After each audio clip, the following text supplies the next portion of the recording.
Hello, everyone. In today's episode, I'm joined with Zach, and today, Hello. well, welcome with Zach. Hello again. Hello, Zach. It's great to have you. Hello. Great to be here. Yeah, it's gonna be really nice to speak to you about Doctor Autism, Dyspraxia as well. As we said before. So would you mind just doing an introduction of yourself? Hello. Yes, my name is Zack. My name is Zack Rosenfeld. On Twitter, I'm known as Zackr1998. On TikTok, Zack J 1998. I'm also member and actor, writer, and producer for TT Productions 23, who have been coming out with some really amazing Doctor Who audio dramas and some brilliant original content as well, which you definitely should tune in to listen to. Yeah, because I've spoken to a few other people who do that. Um, and yeah, it's pretty cool. Like it's kind of the free version of Big Finish, isn't it? It's in a way, sort of. Yeah. We are for the love of stories. They're for the love of stories. We bring adventures to audio. Yeah. Getting slogans mixed up. Yeah. Yeah. And so does TT production stand for TikTok? So the first two bits. Well, I think initially it kind of did, but not so much anymore. Now it's more or less a free for all. Okay. And you say that like TT 23. Where does the 23 come from? We have no idea. Oh, We just sort of go with it. okay. That's pretty cool. For a second, I thought it was the year 2023, but but yeah, that's pretty cool. So you write it, do you? Like the kind Yeah, of I've written a few scripts so far. Like one that's going to become one. What my upcoming script is The Cluster Inside, which is a paternoster gang story. Feature the last with the character of Cooper, who is the idea of their third, who in a way is who is meant to be their third member before Strax joins, while also tying into Abby's before Vastra series with two different characters from there, as well as another character from another upcoming audio called Molly, played brilliantly by Chelsea Lagan. By the way, she's brilliant. All right. Yeah. So you keep yourself busy. Try to. Sometimes it's difficult to concentrate, but you get there. Yeah, I get that. I'm always distracted. Yeah. So one thing to keep me kind of like, let's say when I write, like you might get that too, because I suppose when you write, you can get distracted. Yeah. Quite a lot, and it's kind of why when I normally write, I normally try and sit myself down in a particular area. Like I say this quite a few times, but I sometimes set myself up in a coffee shop and just crack on there, because I don't know what it is. Sometimes I can't exactly concentrate when writing in my own room or writing in my own house. It's somehow I need that kind of atmosphere. Even when I did university assignments, it was always in a library as such. Yeah, yeah. It's nice to be like in a cafe or library, say. Yeah. Quiet. But yeah, it is like well, yeah. What I normally do, because I just like I have to put some music on. Like I'll normally listen to the Marigold theme, like any Marigold song I'll put on. Like I could listen for hours. So I can relate to that. So, for some reason, one thing that often popped up during my last years of uni was Owen's theme. Owen's theme from Torchwood was always one I listened to when studying. Yeah, yeah, I like that one. I liked the one that I listened to quite a lot is Dazzling End.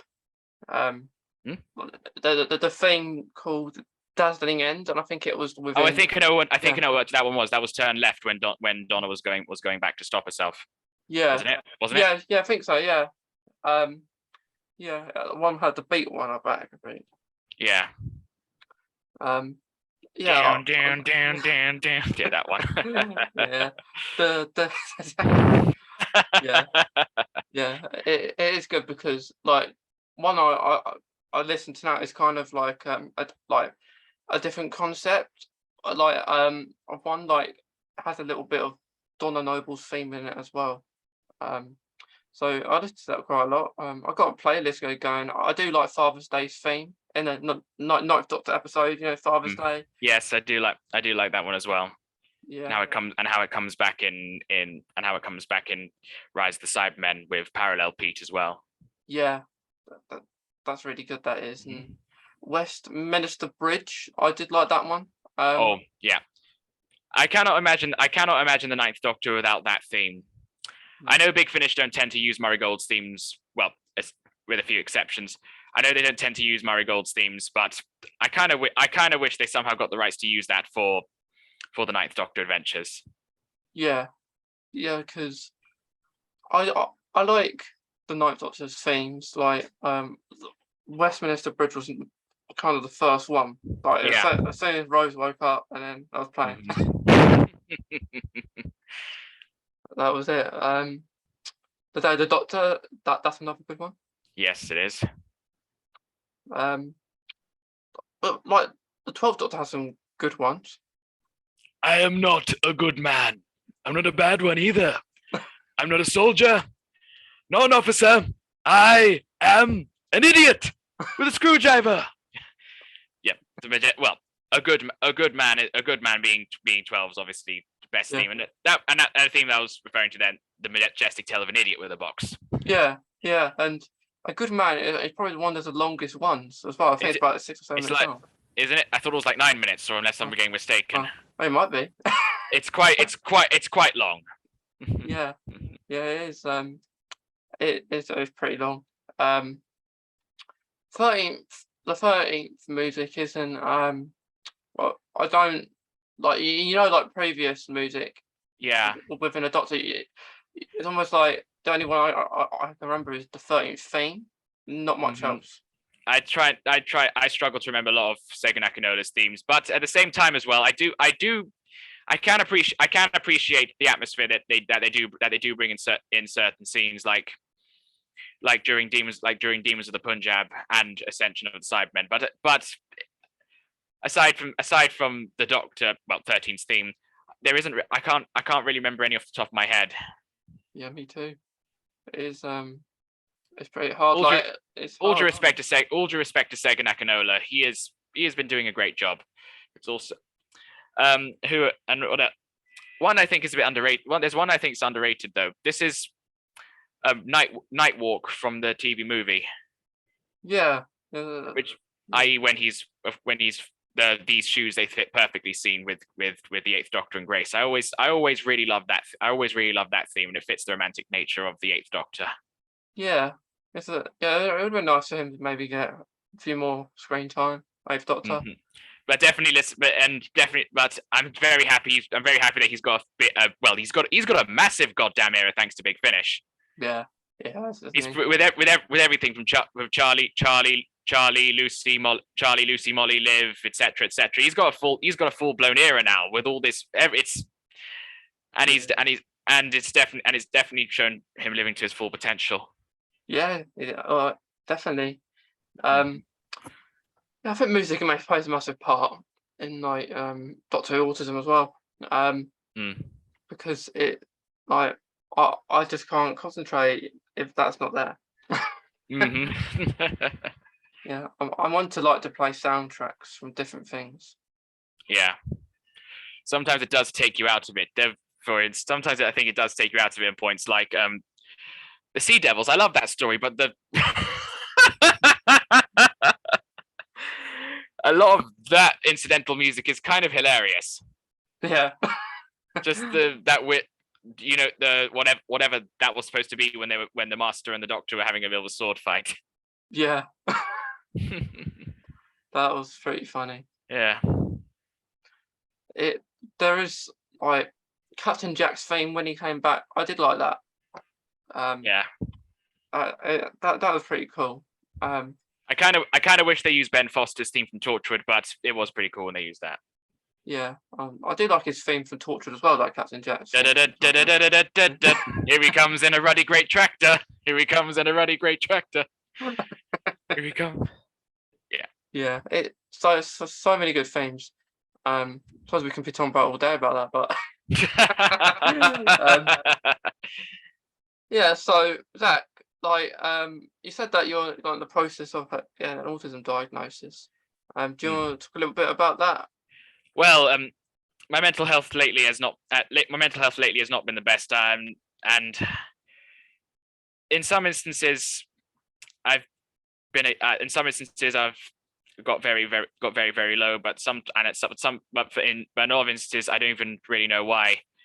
I used to get counseling a long time ago, but it didn't really go anywhere. I was kind of like pushed from one thing to the next. Eventually, and then eventually quite recently it got really bad to a point where I finally decided I'm going to go get help.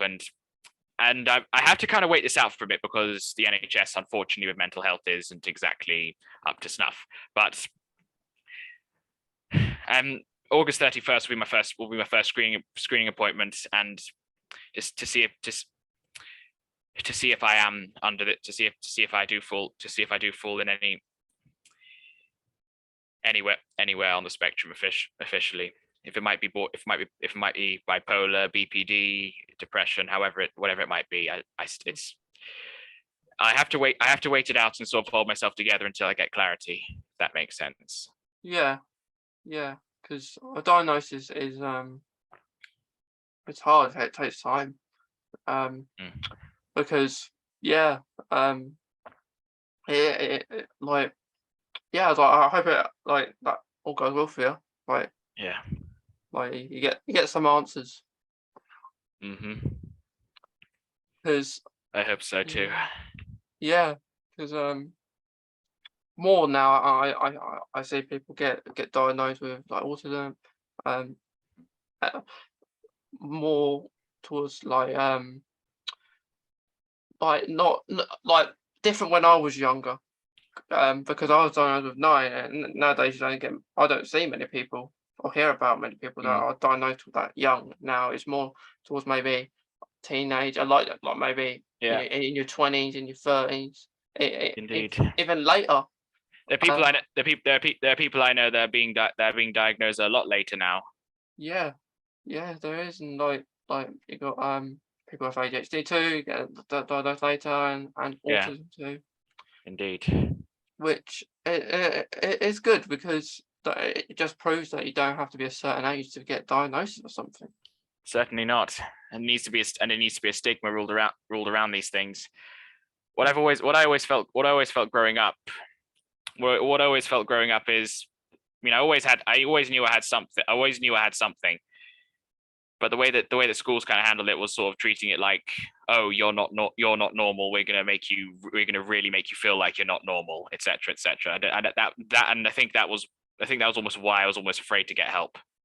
Yeah, because it's hard to get asked for it actually, because I think you think if other people go look at me differently Yeah, and exactly. like in your class and Hmm. stuff like that, and I've had that experience too. Like it's not like a nice feeling, is it? No, it's not. I always felt I kind of had to hide.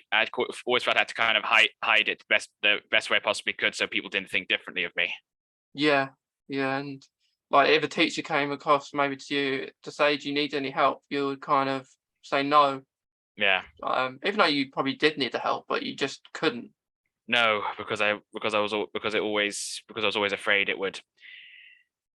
was always afraid it would make me seem like a pariah, or would Yeah, make people laugh at me. Like I yeah, was. yeah.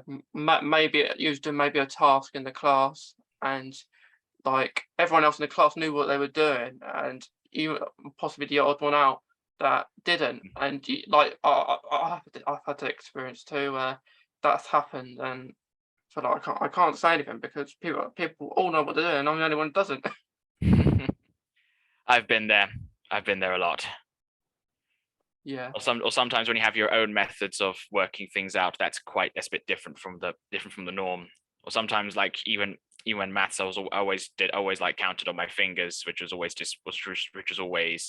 made. Why are you doing that? There's a different way, but it was almost like, but this is the way it feels right to me. If you know what I yeah, mean. If you know what I mean. Yeah, I know what you mean, and like maybe you'll get a piece of paper and like for some, and like for people who maybe there's easier ways to working it out, like and stuff like that. But if you're easier just to write every single number down that you're gonna count on, that's all right for you. Like it's what easiest works for you. Like say your fingers, like you if that helps you, go for it. Yeah. I know we don't have enough, but um. We need more fingers. I don't know how, but we need more fingers. Someone invent more fingers. I don't know how you'll do that. I think we need to have a word with Doctor Who, I think, about that. I shall invent all the fingers. I'm the doctor, and I have fingers. No more fingers. We can't have any more fingers. Because I'm not the doctor. Okay, I'll stop. I can tell you do your voice dramas, Zach, with all these voices you're doing. It used to be just sort of like a little. It used to be sort of like a party trick. And a couple of years ago, I started doing audio dramas for fun. But really, I've kind of been really doing them properly is actually, to be honest, when I met Abby Louise, Yeah. and with how she's organized TT Productions, with how we do it, with how we interact with our actors, with how we record live with each other. I think with all that, it brings out the best in all of our performances. Yeah. Yeah, so almost like you're in your own little episode. Indeed, it is, and it's always a lot of fun. You should hear some of the behind the scenes. You should hear some of the behind the scenes. There's so much giggling. It's unbelievable. But that just shows how much we're all having fun with it. Yeah, it is. It sounds pretty fun. Like I don't know. Like I'm very good like at doing different voices. Like from maybe different characters and stuff. But I like it's nice that you find that you can do that kind of stuff. Like if you had a bad day, yeah, be someone else for a few hours. Sometimes even do it at work. Like I work part time at a pub, and I actually entertained random customers by doing Star Wars voices. All right. In my mind's eye, I see him, Kenobi. I won't do the shout, but you get the point. Yeah, Darth Maul there. No. So what kind of voices do you do, by the way? I've done various different things. Like I can do normally just like the catchphrases that they do in Doctor Who normally. Like like Adam Z, fantastic. Do you know my? Yeah. I think Peter Capaldi's is shut up. So I thought Peter Capaldi's was Glah. It is actually. So speaking of that, I googled it. I think it might have been yesterday. What was the word Peter Capaldi said? Because you all have that word, don't you, each Doctor? And it was Clara. It's always Clara, Bell, Nadol, Hybrid. So those are the words. Yeah. I'm not sure what Jodie's is. It might be brilliant, but she hasn't said it all three a lot of times. It's probably fam, to be honest. Probably. Or this is my best friend Yaz. Yeah. It's nice when you notice those things. Like they always have that one word that they go back to. Well. Yeah. What the 10th Doctor has what? Adam Z. Yeah. Tom Baker normally. I know Tom Baker. The obvious one is, would you like a jelly baby? But actually, the real one is because he noticed that he always starts his sentence with Leela, Romana, etc. Yeah. So you've got. I tell you, so cool. And the third Doctor, and the third Doctor is my dear chap or my dear Joe. I tell you, Brigadier. And the second Doctor, is obviously oh my giddy aunt, and Yeah. the first Doctor is my boy, all of etc. There's always those recurring thing. There's always those recurring things across all of them. You think because people often say that the catchphrase only really came about with the new series Doctors, but they've all been around there subtly, even ones you don't really notice. Yeah, I can see that. Did the Eighth Doctor have one? Come to think of it, I'm trying to think actually. We've got probably well, throughout Big Finish, I'm not sure if he's really had any catchphrases, but it's aside from him constantly getting amnesia again. Yes, live, Charlie. Often kind of like that. But Eight didn't really have a catchphrase, but it's but that's fine. Paul McGann has really delivered that romantic feel to his Doctor. Yeah, his little scene on the 50th anniversary as well. Oh, I like that.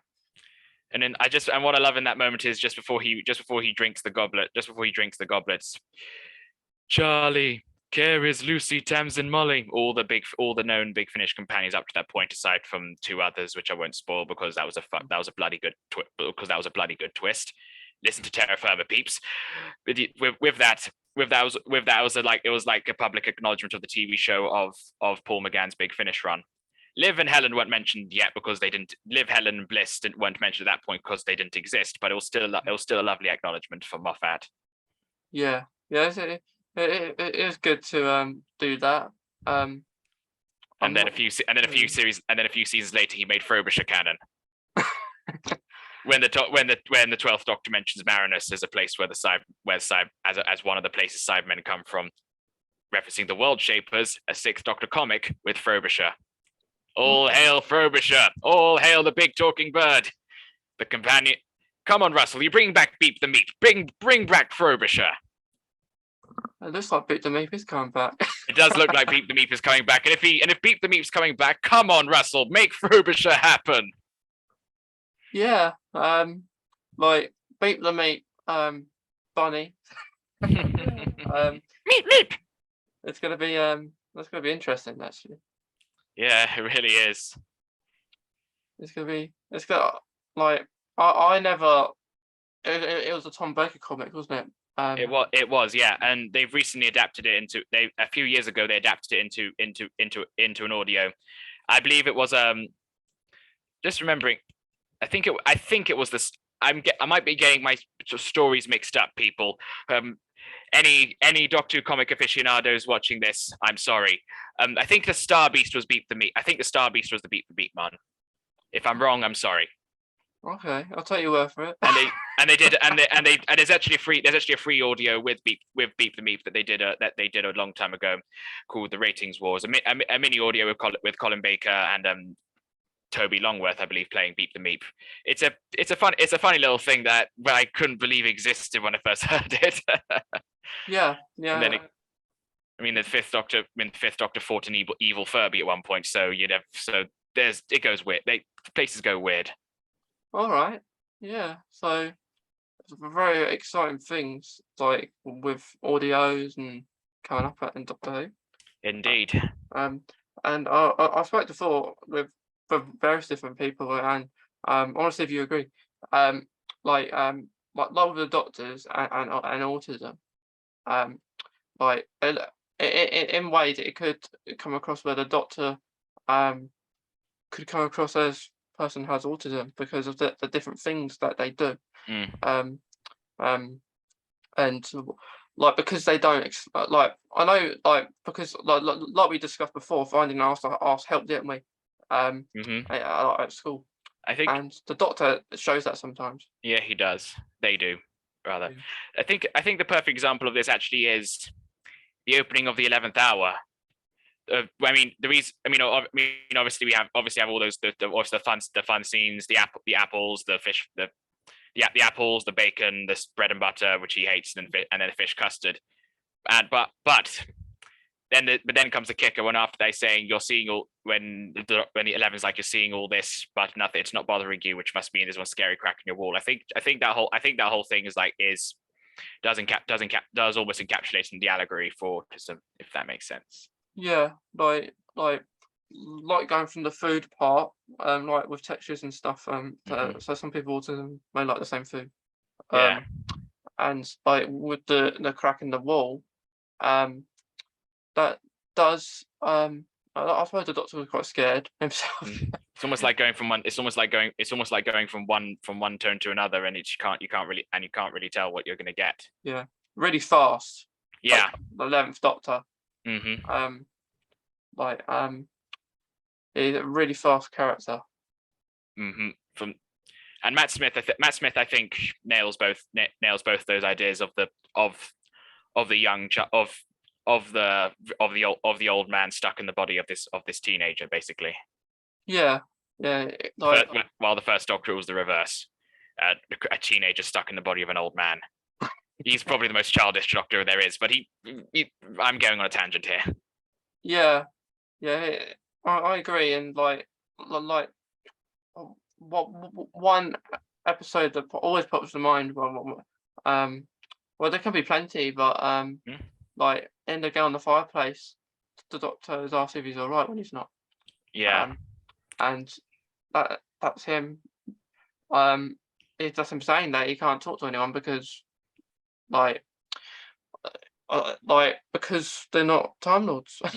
No, but it's also nice in that moment at the end of Girl in the Fireplace, with Rose and Mickey, obviously with Rose and Mickey having empathetic qualities. I think they can more or less sense it. Like when Mickey's almost dragging Rose aside, saying, "Come on, Rose, you need to show me more of this place. Like give him some space. You know he's not all right."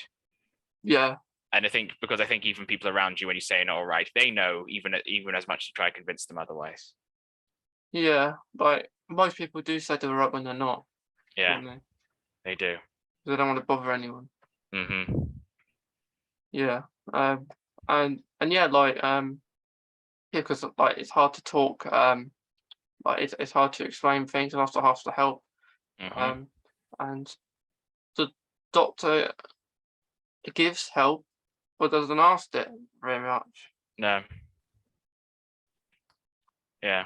Which sometimes he has, occasionally, but not straight away. I think it's almost like you kind of need the right kind of personalities around you to steer you on the right path. Yeah. Which is almost like the whole point of the whole point of the 10th Doctor's arc for leading up to Waters of Mars, when Donna's saying you need someone to stop you, of course, which needs someone to stop you from going too far. And Waters of Mars, inevitably he did. He was like, inevitably power went to his head. It was like, I have this. No, actually, no. I'm the only one left. The rules are in my hand. The rules are in my hands now. Which of course comes crashing down on him. Yeah, and Time Lord Victorious book series. The Time of Victorious book series actually expands this a little bit more. Like almost, I won't give away too much for those that have not read it. But in the stories, The Night, the Fool, and the Dead, and All Flesh is Grass, it's almost like the 10th Doctor has the wrong kind of companion to almost steer him even further into that pit. Brian the Ood, who you might know from Time Fracture. In this story, he's an insane Ood assassin with possible multiple personalities.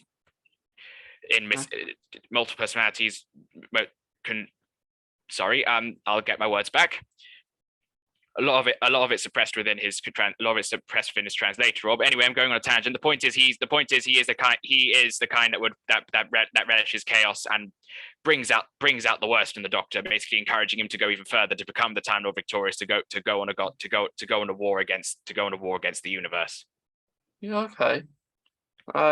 It's like showing the antithesis of what the Doctor needed, the antithesis of the Donna Nobles and the Martha Joneses that you need. Yeah. So yeah, because I didn't go Time Fracture, but I only because it shut. I was very, I was gonna go It was in I August. went about three times, and it's I missed it already. It was a bloody good experience, and it was always a lot of fun. You never really knew what path you never really knew what path you were going to get this time.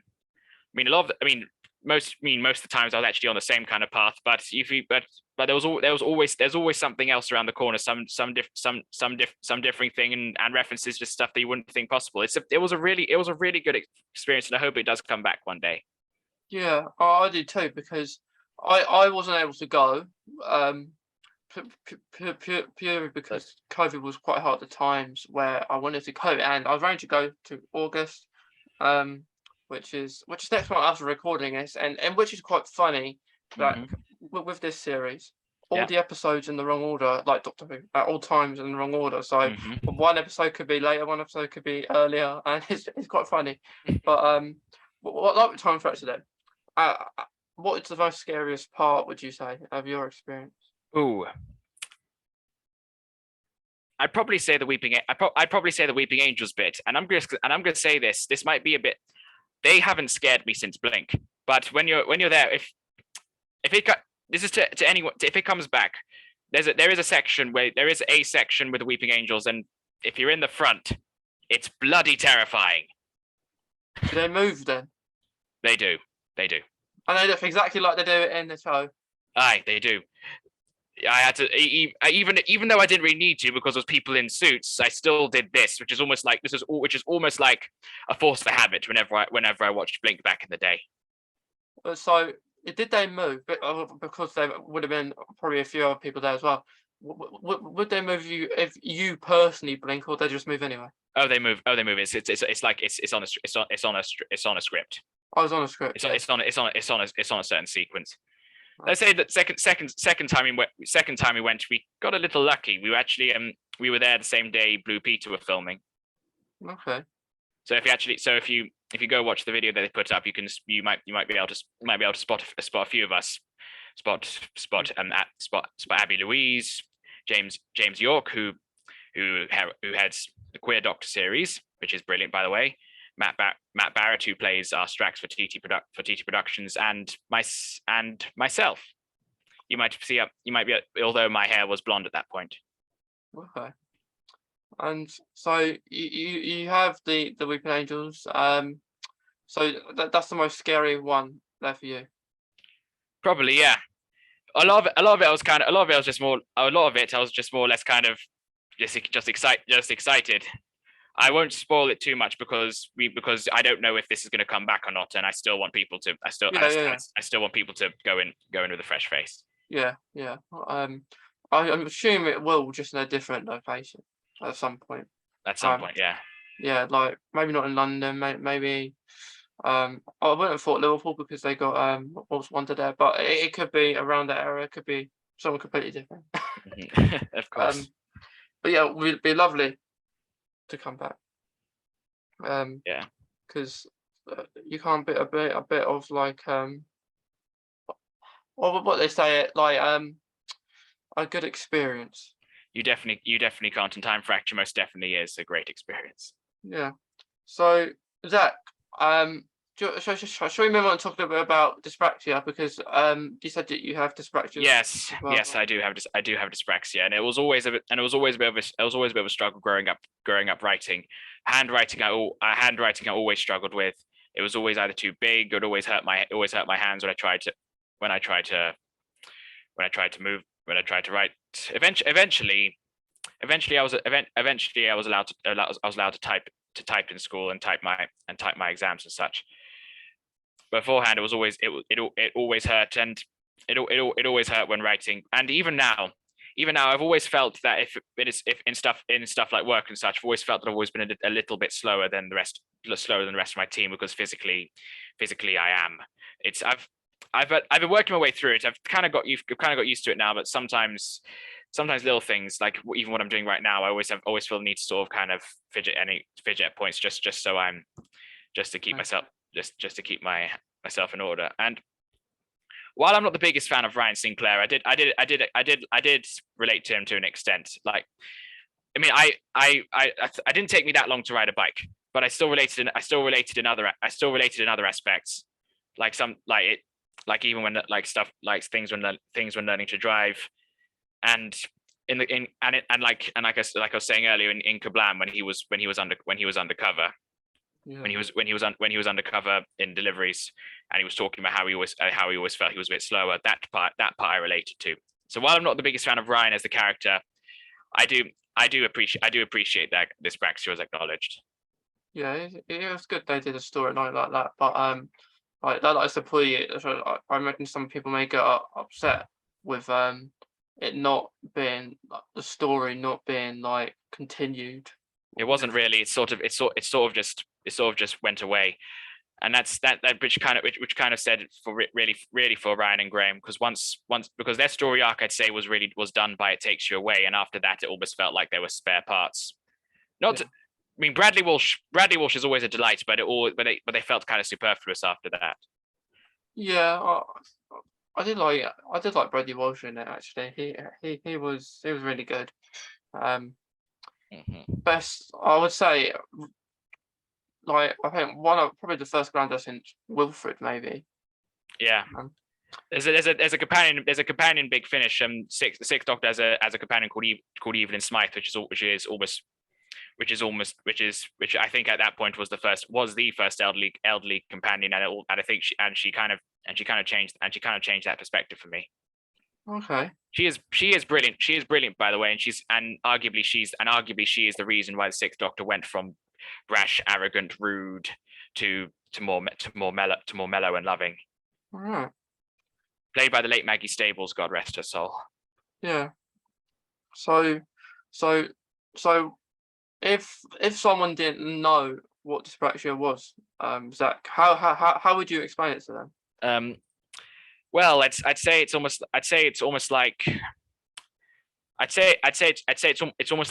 almost like something is it's almost like there is a bit more pressure on the way you move, and the way you coordinate yourself, Yeah. like bumping into things and such. I'm not sure the best way to put this, but have you ever when you're on a have you ever been on a bicycle Mm. at the gym, and you Yeah. put the resistance up? It's like that, but you don't really have any control of it. Okay. Okay. Yeah, it's good to talk about it because I've spoken to a few people who have dyspraxia, but I don't have it myself. So it's nice to see what it is for you. Because I imagine it's different for everyone. I'd say so. Some people it's a lot worse. When I told someone that I had dyspraxia, they got very worried because they thought I must have been in intense agony. I'm not, but I still appreciate their concern. I appreciate their concern, but I'm not in intense pain. Yeah. So Yeah. imagine some people have it worse than others. Yeah, I imagine it, and that's like autism too. Like everyone will have it differently. Like Yeah. as well. But like yeah, so um with like yeah, because it's not always related. It may be a bike. It's not the key thing. Is it like of dyspraxia? It's not just to be related to a bike because Ryan Sinclair No. is a bike. Not necessarily a bike, but just generally with anything to do with movement. Okay. I chose that example because I had to try and describe resistance. Yeah. Okay. Um. So for example, if you're writing, you take maybe longer to do it. Aye, but I type my stuff anyway. I do my notes either on my phone or on Google Docs, and just That's easier. Yeah. get like one story that I've been planning for a couple of years now. Well, only now getting the grips of it. I'm still structuring it because I want to be sure. It's not a Doctor Who story. It's a passion project that I came up with in some of my worst moments. But I'm still and I've been as I've been noting down on my laptop. Okay. And I normally but when I type scripts and everything, it's always on my computer. I don't tend to handwrite things anymore. Yeah, because when I handwrite things, I always get an aching arm. More, Mm. and I used to have, like on a pencil, you can have a rubber thing that helps your hand a little bit because Yeah. if you got something in your head and you write it, your hand goes all red Yeah. sometimes, and it's really achy, and Hmm. that's what I found. I don't know if you can see it very well, but on this finger right here, Okay. because this is from a long time ago. Because of when I used to write it, it kind of got bad to me. It's swollen a bit. It's never quite healed since then. All right. Yeah, it's like I much prefer to write on computers, but if I have to, like I always write notes into books, like stuff. Yeah. I've got pages here. I've got this thing here, so Ooh. um, which I write different things in there. Well, more or less got two locations I want to visit or plan to visit. Ooh. Um, Have you visited any? I have actually. A few that I've recently visited are remember the Lazarus experiment Oh, yes, book? yes, I do. And do you remember the piano scene? The church. Yeah, I went there. Ooh. And I was allowed to go in the piano bit. Which I was I had to wait until the end so that when they finish. But Hmm. it looks in it if you on the episode it looks bigger than it is because it's really small and like when they filmed it, the camera had to be really high for 'em to see in there because Jesus. because David Tennant's quite tall. Hmm. So you have I imagine you have to duck because I did I, to bump your head, and it's dark in there at first, but it's really cool. And the guy that showed me around was actually working there on the day that David Tennant filmed. Um, imagine that must have been quite an experience. yeah, yeah. I only saw him the once because they were there 2 nights. Hmm. I imagine to do the stairwell scene. And the piano maybe was on separately. I don't know, but it was yeah, that was nice to go there. Another one I went to as well is do you remember the Curse of the Black Spot Yeah. on the ship? Well, Yes. I went to the location of that, Ooh. the docks. Mm-hmm. It's pretty nice, but the ship wasn't there. But um, it was the funny thing is when I went there only a few weeks ago, it went. But yeah, that's another good one. And I also went to. Well, I did actually go to Bristol. I went over Mm-hmm. to look at the. I wasn't there when it was actually filming, but I went there last week actually. Hmm. To have a look where they was filming and stuff.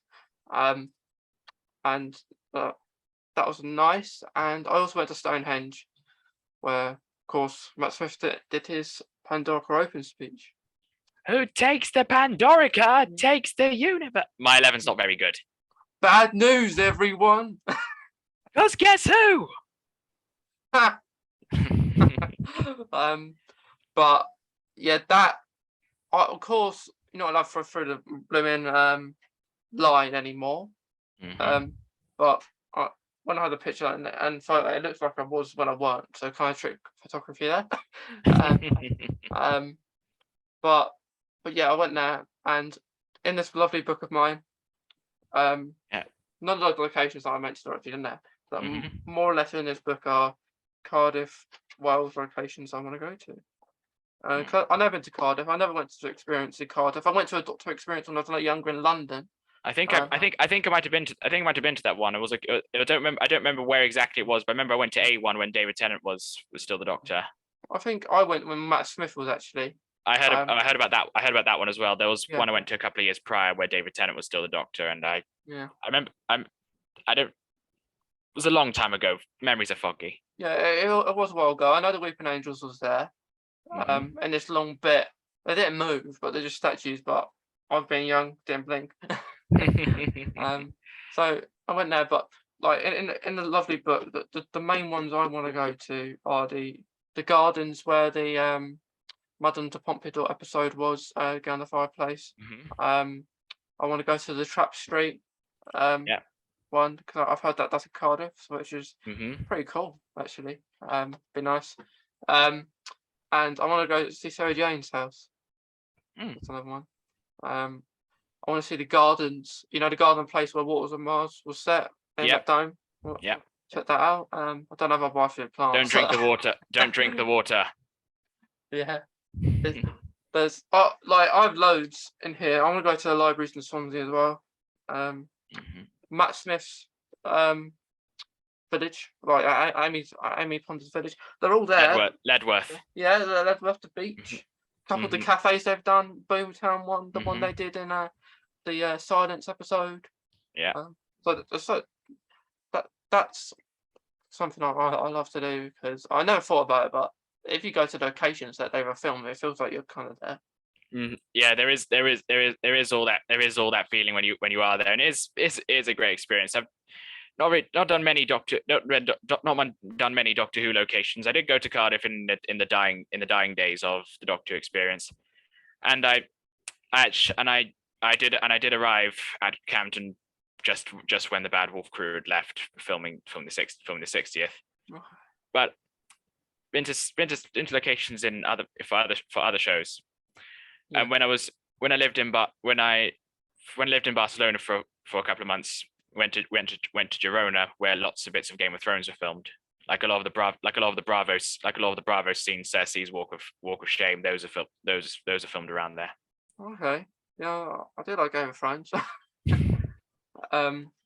We won't talk about the ending because we do not. Otherwise, I'll go on a big tangent about the books. Yeah, but got fun to look forward to. House of Dragons, Matt Smith. So yeah, that'd be exciting. But yeah, the funny thing about Game of Thrones is I binge watched it. On the last few episodes. No, so I got told about it, and then I was like, you might like Game of Thrones. Oh, really? You should watch it. So I binge watched it.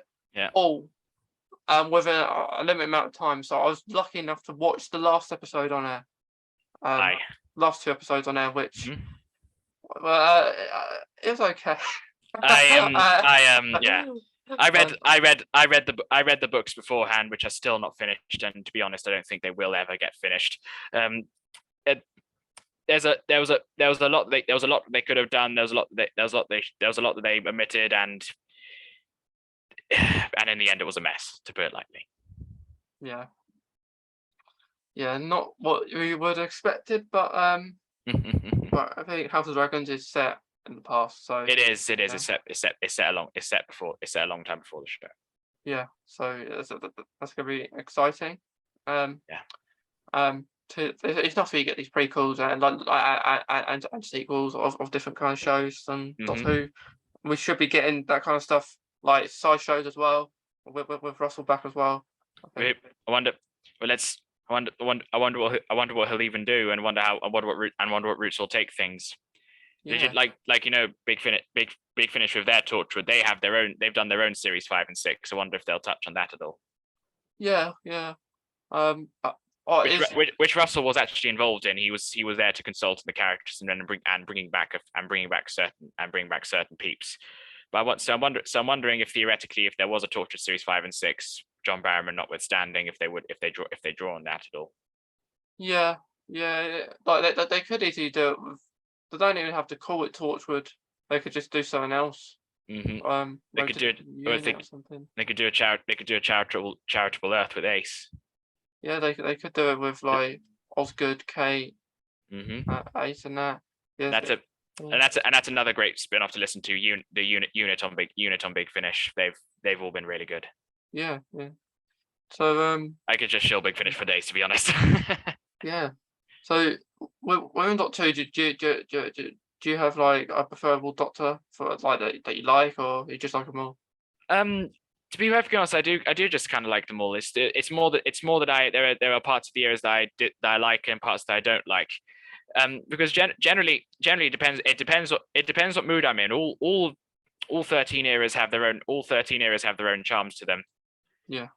the only thing I think the only era I don't really come back to that much really it's probably the Graham Williams era of Tom Baker. It's not they were all bad. It's not that they were all bad. It's just I felt a lot of those stories were kind of lacking. Okay. I mean, I like Pirate Planet. I like City of Death. I like Sharda, and Horns of Nymon is a guilty pleasure of mine. But generally, that whole era is a bit of a that whole era is the one I don't normally come back to. But all the others I find charm in them in some form or another. Okay. So, like later this year we got like the Joe's last episode, so celebration of the BBC, I think, as well. Yeah, centenary. Yeah, and one of the probably longest episodes we've had in a while of Doctor Who as well. Yeah.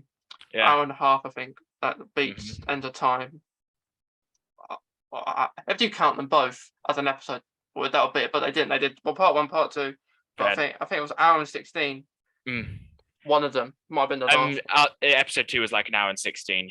Yeah, hour and 16, and this is got lots of last episode of Joe's got lots of things to do as such, because we lots of answers as well. And I'm a bit concerned about it as well. I'm wondering if it's going to be a bit too bloated. Yeah, because bringing all these companions back. Because yeah, that's probably another area I've not really. I've tried. It's never really Jodie. I like Jodie Whittaker, but that era has not really clicked with me as much as it should have done. Yeah, it's something that like there's not an overall plot all the time. Like especially series 11, there wasn't just it wasn't like you wouldn't have to watch Doctor Who before to watch it. That series really. In series 12 and series 12 they sort of just threw in everything. Yeah, brought the Master back. Remember, and I love saying a lot of it was kind of like remember Russell T Davies. Remember when the show did this. Remember when Captain Jack did this, etc. Remember those faces from the brain of Morbius. Well, here they are again, and this is what they are, etc. Yeah, like Ace T can come back. It's gonna be interesting how they are there. Like I don't think they're the only ones who will return. I reckon I'm going to make a little prediction right here. I think we're going to see the curator once again. As Tom Baker, or maybe they'll take a leaf out of Big Finish and have another Doctor Who veteran play a curator. But we'll see, because recently in Ravenous they had a Colin Baker. Not in Ravenous, in Stranded they had a Colin Baker curator. Okay. So, which was an interesting idea, sort of the idea that the curator is almost the way that Colin described it behind the scenes is quite funny. Time Lords on their pension become curators. So I wonder if it would be Tom Baker again, that's great. But I'm wondering how far they could take it. Yeah. I forgot her name. The character in Sarah Jane Adventures. She's blonde and a former companion of the Doctor. Jo Grant. Yeah, Jo Grant. That's it. And Katie Manning is an absolute diamond, by the way. Third, if you watch the Third Doctor's era, and just Katie Manning in general, she's amazing. I can see. Well, Jo Jones, right? Well, she's Jo Jones now, but you know what I mean. Yeah. If she was in the Third Doctor era, that'd be quite cool, because with the Third Doctor, and then come back with the 13th Doctor. I tell you, Brigadier, it seems something has gone quite wrong. So yeah, I'd love to see K9 back. Right, got K9 there behind me as well. So affirmative.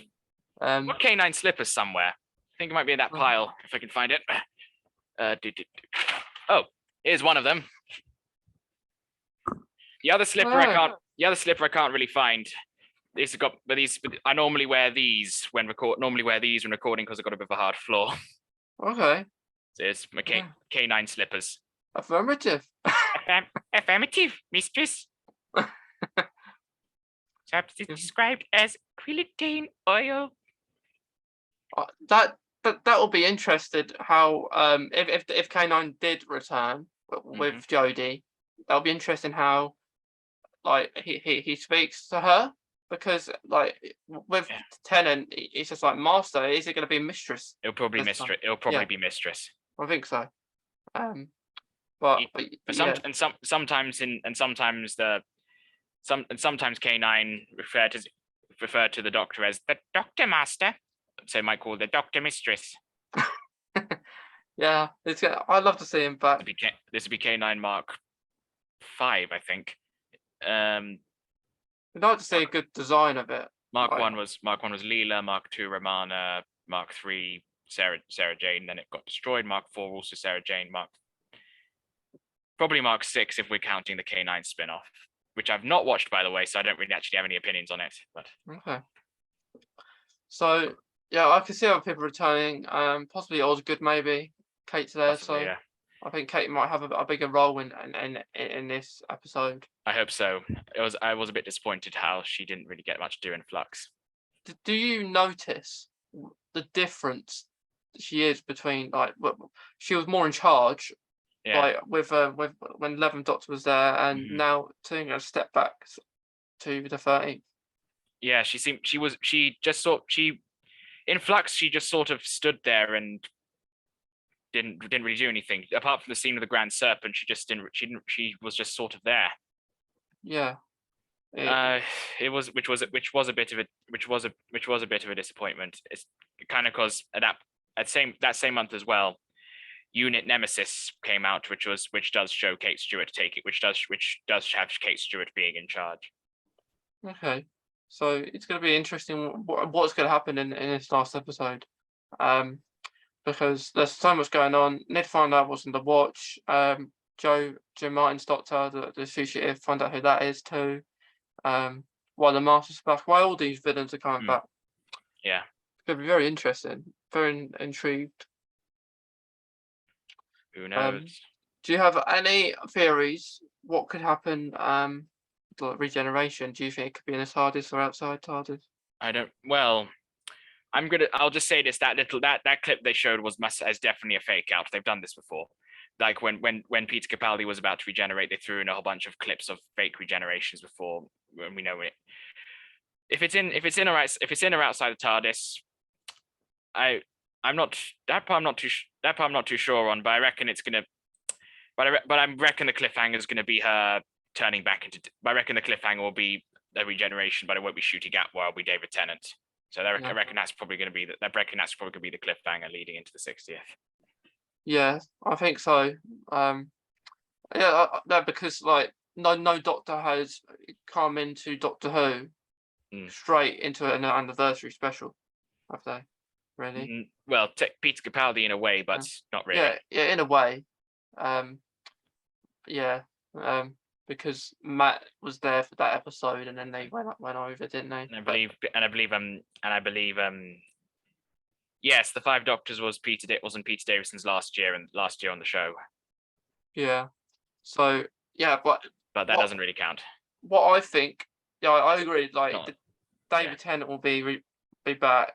As the 10th Doctor, don't know about that, but I think it's going to be a battle to find Shooty Gatwa's Doctor, and I feel like we're not just going to see David Tennant and Donna. We could possibly see other incarnations throughout the year, because I think throughout the 2023 there's going to be different episodes with maybe different Doctors. We'll have, I think there's at least three of them, at least one involving the Celestial Toymaker.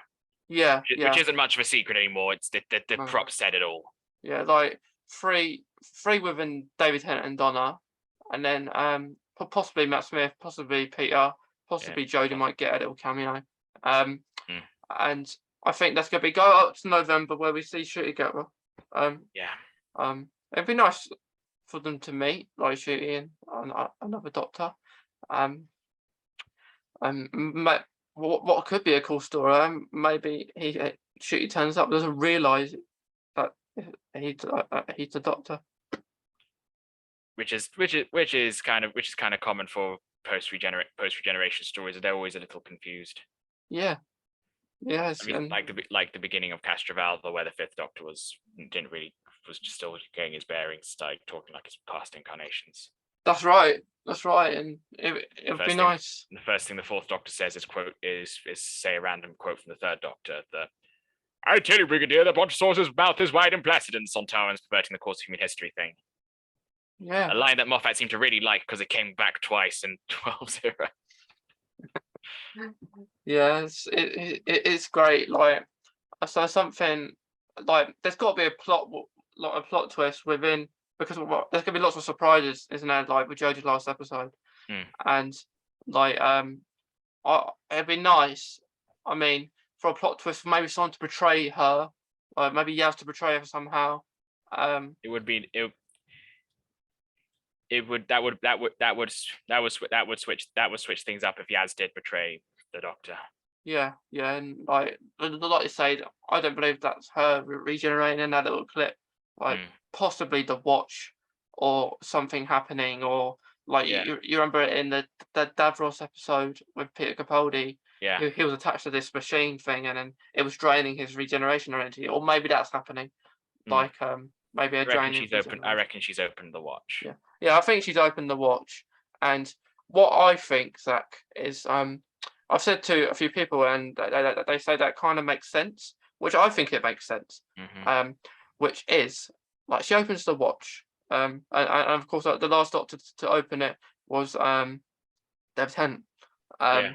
and all this memory possibly is lost in the David Tennant like Doctor for some reason. I think this is a different, but I think this is a different watch though, because this was the watch that the division assumingly used on whichever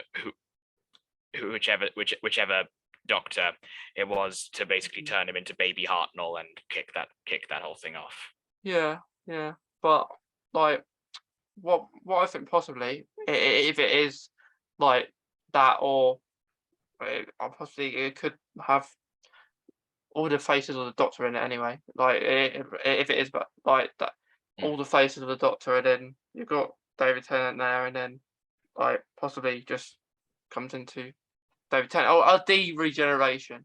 That's what Like, I think. That's what I think's gonna happen. I still think that the cliffhanger at the end of the centenary is gonna be Jodie Whittaker is going to be David Tennant is going to be David Tennant showing up. Is Jodie Whittaker regenerating into David Tennant rather?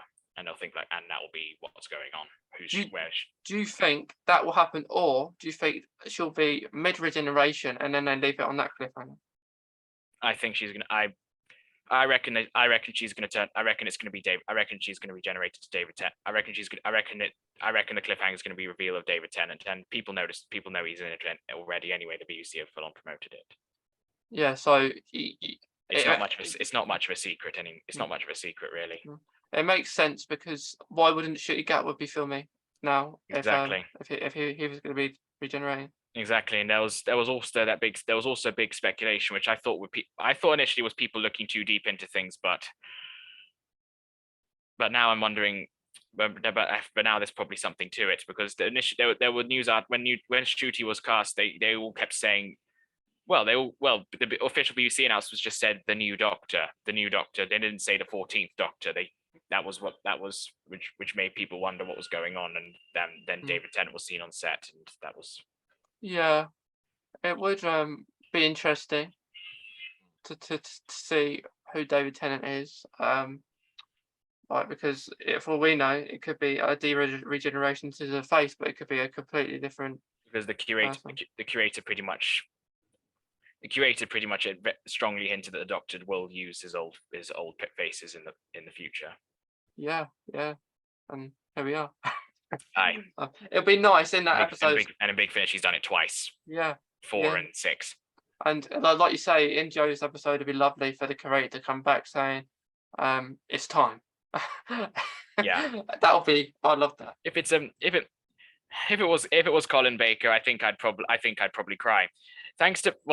Especially thanks to Big Finish. He is now, especially thanks to Big Finish, but even on screen, he might actually be my favorite Doctor. Colin Baker. He has been properly redeemed by Big Finish, and I think he's probably been given some of the best material the Doctor has ever been given. Yeah, like companions like Evelyn Flip, and even Mel Gang Redemption. I think Colin Baker is probably one of the most talented actors to play the Doctors out there. Yeah, I like his outfit actually. And he gets a lovely blue one as well at some point. Yeah. it's something that I'm really intrigued by shooting. What it's gonna wear. I think it's gonna be colourful. I think I that reckon he's knowing him. I think it will be something quite like that. yeah, like it's quite colourful concept. I feel like the TARDIS is gonna be um similar shape, combined between the 11th first TARDIS and the David Tennant's like shape of Yeah. his. I think it's gonna be something like that. Mhm. Not the same colours, of course. I reckon it could go red this time. Maybe a red concept. Well, I would like a red concept or purple. I would like a purple TARDIS. Purple TARDIS. um, I just like the colour purple. Um, and other than speaking about doing this series out here about Doctor and Autism, I know you talked about different people about all sorts of different things like Crohn's, for example, Hmm. chronic illness, mental health too. Like we spoke Yeah. about mental health at the start. Um, all very great things to talk about, and hobbies, of course. So I was talking Hmm. about Doctor Who today, as well as dyspraxia, Indeed. autism. There we go. um, so before we finish, any is there a quote in Doctor Who that you relate to? Hmm. Well, the quote in Doctor Who that I relate to. Well, the one I have to. Well, if you had your shoes on, my boy, you could have lent her hers. No, I'm joking. The quote I mentioned, the quote I'd actually probably go with is, it's when it's in Tomb of the Cybermen when the second Doctor is talking to Victoria. I don't remember the top of my head, but it's more when he's saying, it's more his way of when he's comforting her over grief, when he's Mhm. talking about his family. The thing is, I have to really want to. That's the thing.